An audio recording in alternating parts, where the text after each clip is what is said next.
രസം.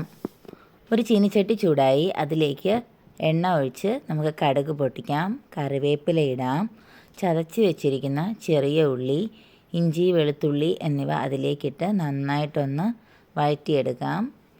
ശകലം ഉലുവയും കൂടെ ചേർക്കാം. അതിനുശേഷം അരിഞ്ഞു വെച്ചിരിക്കുന്ന തക്കാളി ഇട്ട് നന്നായിട്ടൊന്ന് വഴറ്റിയെടുക്കാം. ആവശ്യത്തിന് ഉപ്പും കൂടെ ചേർത്ത് നന്നായിട്ടൊന്ന് വഴറ്റിയെടുക്കുക.